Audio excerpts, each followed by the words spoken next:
Greetings, this is Hear Her Sports, the Female Athlete Podcast, and I'm Elizabeth Emery. Here in Cleveland, we've been enjoying the 42nd Cleveland International Film Festival, and it was exactly a year ago at last year's festival that I saw the documentary Girl Unbound, about the life of Maria Toorpakai Wazir. It's a story that completely transfixed me, so I'm honored and thrilled that Maria is my guest today. I'm in awe of her intelligence, insight, and gratitude. She is Pakistan's top female squash player and has started her own foundation with a mission to bring peace to the world through sports and education. But what I most wanted to know was how Maria, at 4 years old, decided to burn her dresses, cut her hair, and start dressing as a boy. That part of her story strikes me as completely self-aware, confident, and also aware of a direct route to get what she wanted, which was to play outside. We talk about that, gender differences, gender equity, her sister who is in Pakistani politics, being strong and confident, Angelina Jolie, education, the value of sport, and so much more. This episode is jam-packed with incredible quotes. Oh, and one more thing, if you aren't signed up for the newsletter, do so. It goes out every 2 weeks and has information about the episodes, but also teasers and outtakes, plus links to related articles and videos. I think it's fun, I like sending it out, and I like hearing back from you. So let's get to it. Maria, welcome. Thank you so much for being here. Of course, it's my pleasure. Are you at the squash courts now? I am, actually, yes. Cool. Last year at the Cleveland International Film Festival, I saw Girl Unbound, the movie about your life, and have been thinking about it ever since. Have you gotten a positive response to the movie? And I suspect that athletic girls and women from all over the world would find a little bit of themselves in you. Is that the case? It's a good thing to hear that, my life relates to every girl out there, whether it's a girl who wants to play sports or a girl who wants to be herself, or a girl that, want to achieve her dreams in every other field. And the documentary and my book, A Different Kind of Daughter, I think it's very well done and very authentic. So, it's just when I hear back from people and then they hear me speaking, I think they feel that the book or documentary, it's me speaking to them and they feel connected. Yeah. Did you find it hard to make those movies and be so authentic? Well, this was it was kind of a real life kind of thing, because I was just busy doing my own things and camera was like following me like a shadow. And at the same time, the book was done over the years, and the book writer became a good friend of me, and we were just talking, and she was just trying to understand how I behave, how I talk, and everything. And she did a great job, Catherine Holstein. Yeah, she did do a really good job. She had a very poetic way of speaking. Right. I think she was able to capture all those, the way I speak. So it was very, interesting. Yeah. In a good way. Yeah. Yeah. Do you want to give a very brief history of why your story is so remarkable? Well, for me, it's my story, and this is how I lived my life. It was kind of times that you're left out with zero options, and the time that I kind of felt that I want to be outside playing sports. I was young, 4.5, and that was a time when I kind of realized the freedom that boys have and the restrictions that are on girls, and the limited space for girls is stay at home, and this is their limited space, but boys can just go anywhere and play in the mountains. It's just so a lot of space and so much fun. So I felt like this is I want to be, and I think it's written by God. I have a strong faith, and I believe that it's just the way this is the software that was installed in me by God. God wanted me to be that way, to behave that way. So at age 4.5, I decided to burn all my girly dresses and cut my ponytail.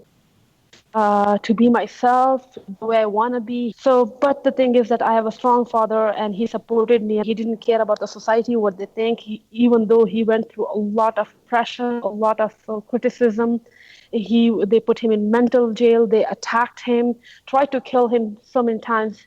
and he escaped from there. So all his life, he kept running, escaping, and moving us around in the tribal areas from area to area. And they called him, a, a man with no shame, or a dishonorable man, all because he wants to educate his daughters and let them be themselves. And I believe that in our countries, if any girl is a high achiever, I think there is a father or brother behind that, some man behind that, supporting her. So that kind of thing. And I was good with that, that I was able to utilize use my opportunity well, at the same time polish my qualities that God gave me, gifted me. So I was athletic since my childhood. I grew up very strong among boys, fighting, and always in the middle of fight, like bruised and bleeding. And my father was always in trouble, but yet he never discouraged me, and he always tried to find positive ways to channelize my energy. And finally, I ended up in weightlifting. After I got into a huge fight, and I got a brick to my head, and I was like soaked in blood, and I got like 12, 13 stitches in my head. So after that, my father kind of, luckily we were in a city, Peshawar at that time, and my father felt that there people play sports in here. And rather than telling me that, I'm 12 years old and I'm going to grow and I'm going to, it's going to be harder for me being a girl, hiding myself anymore. So in the society, and it would be very difficult and dangerous in many ways. I can be sexually abused and all those kind of things. But my father, rather than thinking that way, he even tried to make me stronger and stronger so that I can fight back the society that is so much anti-women rights. So he put me in weightlifting with the name of Genghis Khan, and luckily I came second in all over Pakistan boys championship with the name of Genghis Khan, under 16. And I was 12 years old. So after that, I fell in love with squash, because squash courts were right there, and I saw some kids playing squash. So I kind of fell in love with that sport, and I asked my dad to, that I want to play squash. So even though he couldn't afford rackets and this is expensive sport, but he never showed, that anything is impossible. He said, yes, definitely we will do it. And he never made us feel that, that money is something that is important. He always said, when you have a will, I will make sure that money is available for you, and you do things. What you do, you put your effort into these things. But luckily, I got into squash, and I was gifted a squash racket, my first squash racket, by the squash academy. So the director of the squash academy, he kind of, first he was very he didn't know that I was a girl. And once he asked my dad for my birth certificate, just to enroll me in the academy. And that was the time my father had to reveal my true identity. So I was very lucky again that, this guy was very positive. Though he asked a question from my dad that, are you sure that's your daughter? And he smiled. But then, he said, it's a very it's a great thing for our country right now, that or for our province, that a girl is finally playing from these areas. So he gifted me a squash racket. The story, I mean, there's so many things about that story that I want to ask you about. I mean, one of the things is just how strong your whole family is. And I mean, not just your father, but you knowing with such certainty at such a young age, like who you were. I think that's amazing.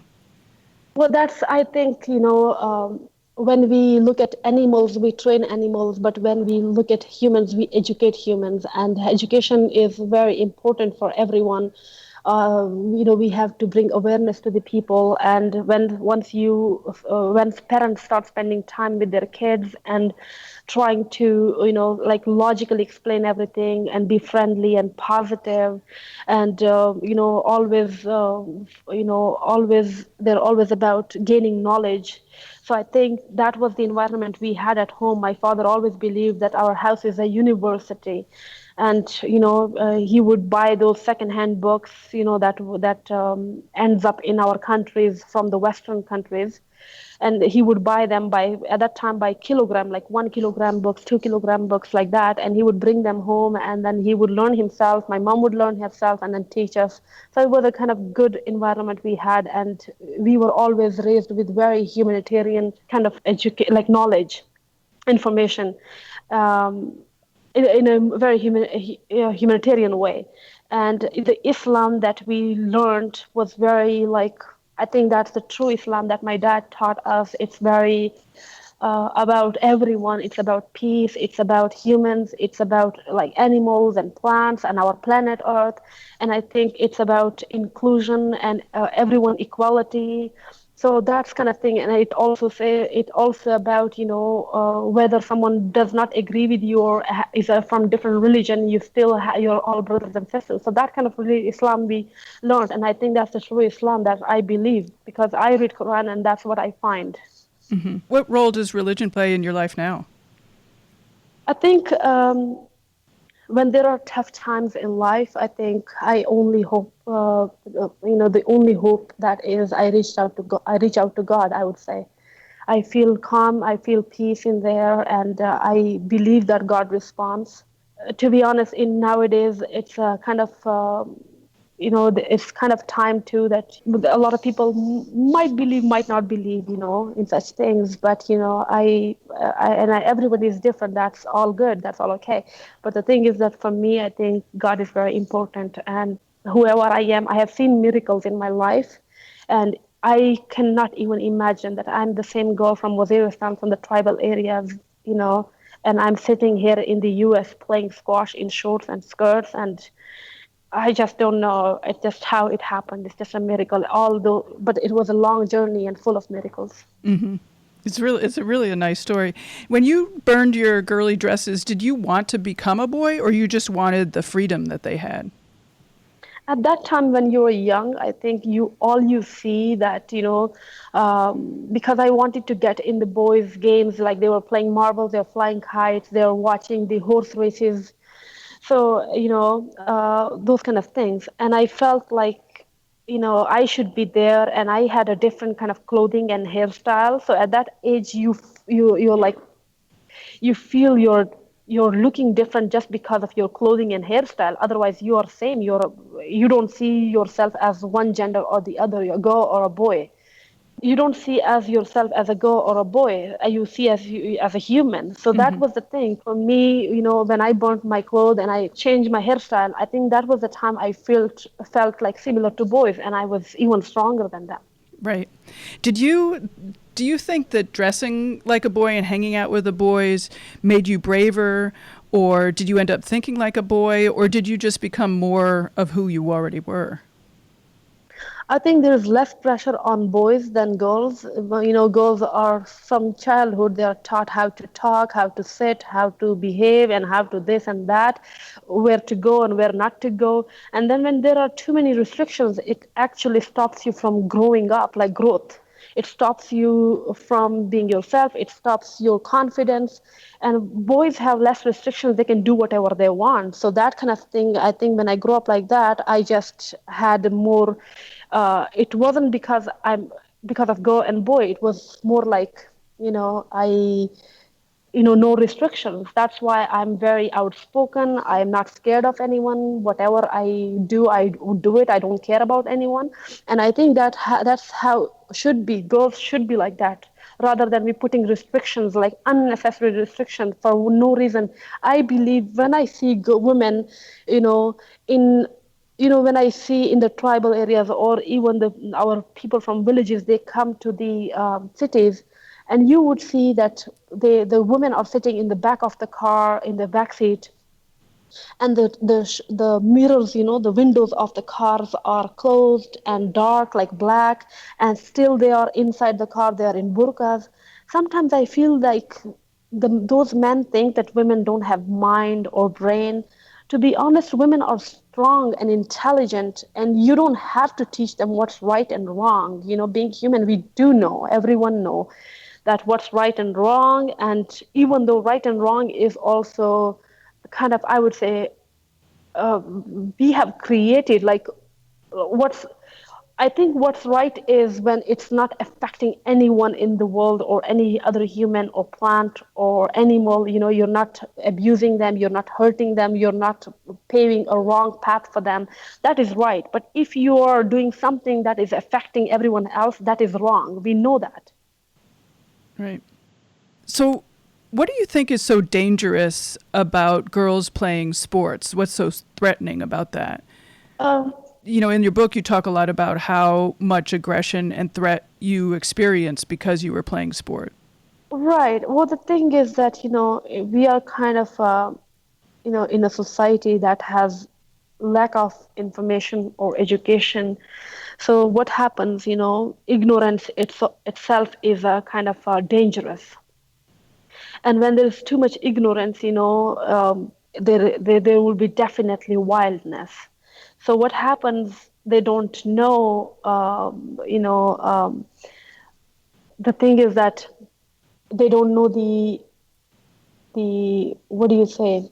Um, like, they think education is not good for them. It's western, and it's western propaganda a lot of in the villages, or they think it's a wastage of time. It's the end, girls are going to get married, what they're going to do, it is of no use for them. And then they think also I'm just talking about percentage. There are people with different concepts, and some people would say it's not in Islam, some would say maybe it's introduce it, it's kind of vulgarity kind of thing, that it when the girls are more aware and get education, they disrespect men, and they also do what they want, and at that time, it's out of their control, so men wants to control them. It's kind of that kind of thing. And men thinks that it's their women are their property, so rather than human, rather than partner, rather than their sisters or mothers or wives, they think this is their property. So this is how our men grow up, and then when they end up wild and abusing women. So Right. that kind of thing is dangerous. And when I see, this is all about education, I'm talking. Even education has that kind of res- um, they have such reactions towards women going to school. So then you can imagine, if girls are going to sports, they think they are, they don't have any good character, or they're not good girls. It's kind of very not good mentality. But right now, I think things are changing in Pakistan. Since when I started playing, it was very different. It was still, people thought that I was harassed and bullied, and it was very abusive response towards me on every step. But the thing is, because they thought that I am playing squash just because I'm there for them rather than playing squash. So for them, it's kind of no less than, I would say, prostitution if I use it a little bit lesser kind of in a lighter way. If I say it, if there is any other word that's in their mind, it's that kind of thing. Right. It's interesting though because obviously in Pakistan it's much more extreme, but certainly No, we. but things are changing. Things have changed since, right now I feel that it has been so much chaos. My sister is very outspoken. She's in politics. Even though poor her, that she has been like, she went through a lot of pain, I would say. She was facing harassment. I think, um, in August 2017, she had a huge press conference in Pakistan, and she spoke up about harassment that she was facing. And you can imagine, when you talk about such things in our society, what is going to be the response. Like, men were starting running campaigns against her with fake Facebook IDs or Twitter accounts, and started running campaigns to throw acid on her, kill her. And they were pretending to be like, like fake IDs, like women. They were trying to be like, they were trying to run fake IDs in the name of women, and trying to attack her, right?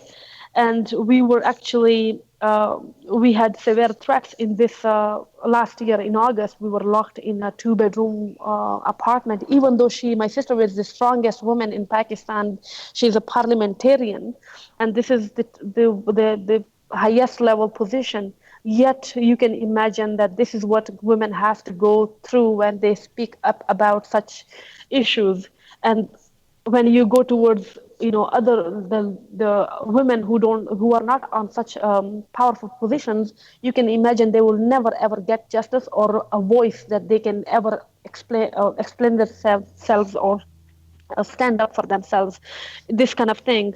But the good thing is that we women have to fight. We women have to stand up not only for ourselves but others. And this is we should not care about the outcome anymore, because this is where US used to be like 100 years ago, when women started running in Boston Marathon and all those, and they were stopped from that, but they tried. And today you see there are so many men and women, they're running together, so much support for each other. This is how we should be. Yeah, I was also going to say that, some of our professional women athletes are still fighting for a lot of the stuff that you're talking about in terms of equal pay. Like the U.S. hockey team is trying to fight for equal pay. The U.S. soccer team had to fight for equal pay, and the same is true of the women's basketball. So, I mean, yes, like we have a 100-year gap, but we still don't have total equality here. So, well, the thing is, step by step, we will get there for sure. And it's kind of the mentality, how we raise our sons and our daughters. I think it will change eventually. This is the responsibility of mothers, how we raise our sons. That's how I think.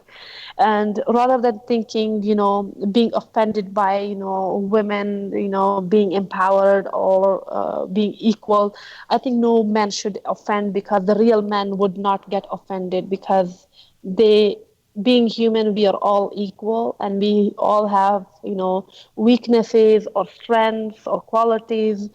We just are, God created us, men and women, for each other, as partners, as supporters, as being, as a comfort for each other. We both are good in many ways. The world would not be able to run without women, I would say. It's important to be kind. right. And I like it. I mean, yes, I agree that, women's role is to raise good sons, but vice versa of that. I really like your example of your father raising a really strong pair of women, daughters, who can go out into the world and make a difference. That's very true. Like, we should raise strong daughters, that's for sure. And at the same time, um, for girls also have to have believe in themselves. I feel even girls here, sometimes they are lacking that ability to have confidence. I think it's important for them to think of themselves that they are strong, they're equal, and they're no less than anyone. And this is very important for girls to think that way, because they are equal. Yeah, I'm hopeful about that. I'm seeing changes now in the younger girls in that level of confidence. I think it's great. Right, right. So let's talk a little bit about squash. Because you're at the squash court, I know that you're still playing. Tell me a little bit about it. Squash has been a little bit difficult for almost a year and a half.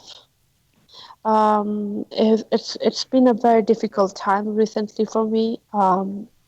Maybe one day I will talk about it, but not this time. But I couldn't really focus on it, and I just couldn't feel being on court. I was, there was a time that, because my family and myself, we did so much for Pakistan, for Pakistani people, and for being honest and for being true, I think the response that we get, and it was very abusive. It just hurt me so badly too. And but we go through this situation for a reason. We have to learn, and I think I still am not upset with those people, because I think that they need education, and they need to put their energy into positive side and play sports, rather than fixing others, we have to fix ourselves. The change will start from ourselves. I think the time we start knowing about ourselves, who we are and what we should do and what is our destiny by God and what are our responsibilities as human, I think everyone can be an activist, everyone can be a leader in their own way, and I think this is how we should act very responsibly. But the thing is that right now I feel that it's a good time to be around my family. I moved back to Pakistan recently, a week ago. So I feel that I think it's a good time, and I'm gonna stay there a little bit, and maybe I can just start training a little bit there. That's a big move. Yeah, yeah. I was going to ask you what your life was like in Canada, but you're moving. I know. I was in Canada. And I came to New York. A tough time, but I mean, good time too. And there were times that I learned a lot. Um, so maybe one day you will, I mean, one day Yeah, I hope I'll so. talk about that. I'll talk about that. Well, I know that you have your foundation, and one of the questions I want to ask about is you're doing this great work, and one of the pillars of your foundation is the importance of sport. So, why is it that you think that sport is so important? Uh, because I was an aggressive child, I can say I look like this Kim Jong. Uh, No, you I would, don't. I would, well, I used to look like him. I had a buzz cut like him. I'm I've seen telling you, and I pictures. I was don't think so. right. I think I was like him, and then I changed a lot, and now I'm not like him. And I would totally tell him to play sports because his behavior will totally change, and I am sure he will disarm like all the nuclear weapons and everything. Because I think this is sports that can bring huge change in him. So I believe in sports, and I think that it can make you disciplined, and at the same time connect you to the world, and can bring you closer to yourself, like on a soul level, on a spiritual level. And I think you would understand who you are and what your weaknesses are, what your strengths are, and I think sports can totally transform you and cleanse you from all kind of negativity and make you a very positive and responsible human. Do you think that's true both for people like you who are obviously physical learners and for people like your sister who are much more bookish? Well, the thing is, sports are. I always would encourage people to play sports alongside education. It's very important because there is an exercise that we do for brain, but then there is exercise but then we have to do for body, and then there is exercise for our soul, means prayers. Stay connected to God. So there are three kind of things, and we have to be, studying, playing sports, and be at the same time connected to God. I think these three are very important for our mind, body, and soul. That's really nice. And so many cultures who have been successful have similar feelings. I love when I hear people talking sort of in a universal language. Right. No, I think humans are everywhere same. Whether I'm from Waziristan or someone in the U.S., when look at the boys when they reach out to their like teenage, they go a little bit out of control. Whether they're in jungles or they're in here, so it's the same kind of attitude. Humans are all same. Right. Right. So what are you doing in the foundation? What are your plans and your goals for the foundation? Um, well, the thing is that definitely the idea is to bring peace to the world through sports and education, and sports is a very huge part of my life. So I would say through my foundation, I want to connect the Eastern world to the West, because that way we can understand each other, and all the illusions or fear that we have or hate that we have, that can go away. So I have programs like that I'm going to introduce inside Pakistan. I'll be building a sports science university in Pakistan, God willing. and at the same time, there are really quality projects that I'm working on, and it will show up in near future. Yes, Great. I just hope that people support me on this journey, my foundation, and make it easier for me because alone is difficult, and together we can make it happen. Sure. At the same time, I would say there's, I think I have a huge, interest, desire, I would say, to be in Hollywood movies, educational movies, and, I'm a big fan of Angelina Jolie. I met her last time You want to be in here in, movies?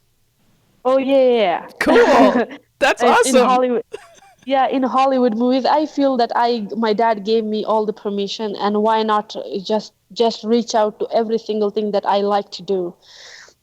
Yeah. And I would really like to be in Hollywood movies, and I hope that I get into like good movies, like action movies and stuff like that, educational movies. I think it's a great platform from where you can get even stronger and people look up to you, and then you can also do a lot of great things for them from that platform. Oh, sure, that's true. So Yeah. what are your favorite movies? I know you like Rocky. I was gonna say that. Okay. I like Rocky, and I like, I mean, Rush Hour, Jackie Chan movies with Oh, Jackie Chan, awesome. Jackie Chan, Van Damme, Arnold Schwarzenegger. Yeah, they all have really funny and good, strong movies. At the same time, Angelina Jolie has very good, strong movies. I like her, in a lot of movies. So I wish I get into. I'm given chance in those movies, and those movies are really fun too. What's that name? Lord of the Rings and Harry Potter kind of movies. Yep. Have you seen Black Panther yet? No, not yet. Oh, it's really good. I think you'll like that. I've seen the Catwoman. Okay. Yeah. And what is it? I mean, you've been involved in so many sports and just sort of running around and riding your bike and this and that. Like, what was it about squash that sort No, of I grabbed your wasn't. attention? No, I wasn't involved in so many sports. Like since childhood, the sports that you call is like natural way of living, just playing. It's like playing. Like you just play marbles, or you just fly kites, or you just there's another game, gully danda, or then you do like a dodgeball, or all those kind of things. We have local names for those kind of things, right? Hide and seek, and all those. This is a fun kind of things, or toy guns. When you play that, but then you again, when you go towards like professional sports, I think the only sport I was introduced was weightlifting, and then I fell in love with squash. And squash is a second biggest sport in Pakistan. So, and I didn't know at that time, but I saw a lot of kids playing, and everybody was so much into it. So I liked the energy, I liked the sport and the rackets, the outfits. So I kind of got into it. I mean, because at least from your book, it sounds like it grabbed you right away. The squash, or Yeah, the squash. There was never any doubt that this was a sport for you. oh, well, the thing is that I did weightlifting for a few months, but weightlifting also helped me a lot to get stronger. And I think that helped me to be in squash. Squash is such a demanding sport, like physically, and it's so strong. And I think I was able to, I had a really strong hitting, and that helped me to get through it, like in the beginning. Started winning right away. I was really interested in, again, from your book, that you always were looking for, friends to hang out with, and you sort of hesitated often to call them friends or not. Well, the thing is that I get along with everyone. I, I just have such energy, or maybe I say personality, that everybody is happy around me. Like I talk to kids, they have fun, and when I'm around my age, people, I think I'm okay with them. And older people, I have a lot to ask and questions. So it's always for them also have fun too. So, but it's really hard for me to say like who is my friend and who is not. I think for me, everyone is friend. Like I can't differentiate between that. Yeah, and you travel around so much, it sounds like. I travel a lot. Yeah, yeah. But like people have friends who you say they are friends forever. I don't think I have anyone, but I just can say that I get along with everyone. And right now, I think I think in Canada there are a few people that I feel that they are good friends with me. And then you have a strong bond with your family for sure. Oh yeah, very strong. Yeah. One of the parts of your book that really moved me was when you first brought home the winnings from your first squash tournament. Yeah. Can you talk to me about supporting yourself as a woman and being able to support your family in that way? Right. One thing I think in my brain just got in there that, being a man, when I saw men supporting their families and everyone, it got into my mind that I will be supporting my family, like the movie Breadwinner, I would say. Mm-hmm. So that kind of thing got in my mind that men are the breadwinners, and I thought I can be the breadwinner, and I'm gonna look after my family too. So I was always very cautious. I never asked my mom, dad for like anything, like buy me shoes or buy me clothes and racket, because the first racket that I got was gifted, and yes, my dad got me secondhand shoes the first time. Uh, other than Other than that, I started collecting like torn balls from the bushes that boys would throw out, like bad balls, and I would collect them, glue them together, and play with them for hours and hours. So it was like that. When I would go for the tournament, I know it was hard for my mom, dad financially in this big city, because we are from tribal areas, and when we moved from tribal areas, it became really hard for us to survive that way. Cities are expensive and a lot of bills.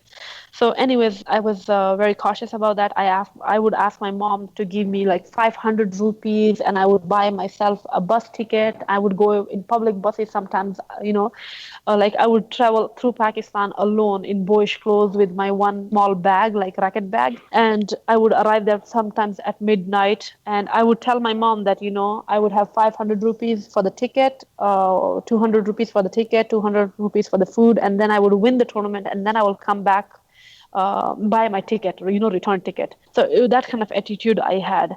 And the first tournament that I went for, it was a junior tournament in Wahkent, and it was a huge drama there, because everybody thought that I'm a boy, and why they're putting my name in girls' draw. So everybody was so nervous and so much arguing, and I was sitting upstairs, in the gallery and watching all that, and they couldn't believe that I'm a girl. So finally, they got my birth certificate, and even though they still couldn't believe, but they let me play, and I started winning. So the first match I would win like so easily. With the young girl couldn't get a single point from me. Any girl who would lose, she would go out crying that they made me play with a boy, like that. So but I won the tournament. I got a small bag that had one Flezenger brown color shorts, socks, one cap, things like that, and 1,400 rupees. So I was very happy, and I got my shorts, new shorts, and I gave it to my mom, 1,400 rupees. Yeah, I mean, have you gotten I don't know, pushback trying to encourage other women from Pakistan to become breadwinners? I mean, is that one of your goals? I think the thing is that for girls, it's important to think that way, to be like, to think that they're strong, they should be independent. I think it's my goal to give them skills, education. Very like basic education is very important. Skills are very important for women in our countries, and sports for sure. I think because the skills would give them confidence and integrity, because they would know that no matter what happens in their life, they can always come back and stand up and live an honorable life, work hard. rather than begging, rather than asking people for help, rather than being in a miserable condition or situation. I want to protect them, these women. I have seen horrible things happening to women who did not have education. They didn't have any skills. So what happened when in the families, when their husbands or family men, they die in drone attacks or in army operations or militants of bomb blasts and things like that. What happens? The women are left out. And what they're gonna do? They have they end up on roads, nothing else. So I want to give them a dignified life. So you talked a lot about goals just now. So for the next year, what are your main goals for this next coming year, 2018? Well, the thing is, I want to get back in squash and start getting fit again. That's my goal for myself. It makes me happy. When I'm happy, then I'm able to help anyone else too. At the same time, I think as I said, the projects are very these are huge projects. The university, at the same time, we are working on one of a program for young athletes, connecting them to the top athletes. So I hope we will be able to do it by next year. Great. Well, at the same time, maybe I'll be in a Hollywood movie too. Yes, I hope so. Right. Well, Maria, I really appreciate talking to you. It's been a real pleasure. I look forward to talking again someday to catch up and find out how squash is going and everything else. Thank you. Sounds good. Thank you so much. Yep. Bye-bye. Take care. Bye-bye. Thanks to you for listening. Tell your friends about the podcast. Spread the word about fantastic, strong women speaking up and doing amazing things. Please subscribe on iTunes and encourage people you know to do the same. It really does help more people find the podcast. There are some fun episodes already in the can, so keep listening. Thanks to Agnes Studio, the blog, She Rides Her Bike, Gold Mines, and Leap Strategies for super support and partnerships. I'll be back in 2 weeks with another episode. Bye-bye.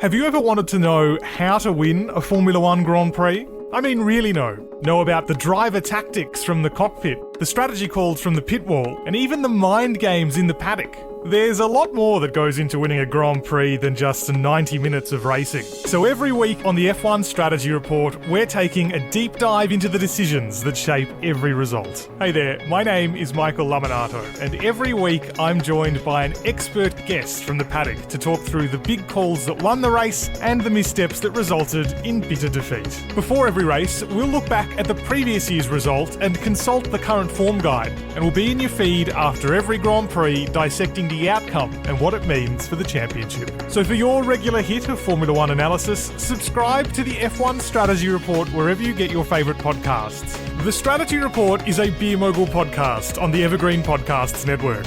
My name's Michael Laminato, and I'll catch you after the checkered flag.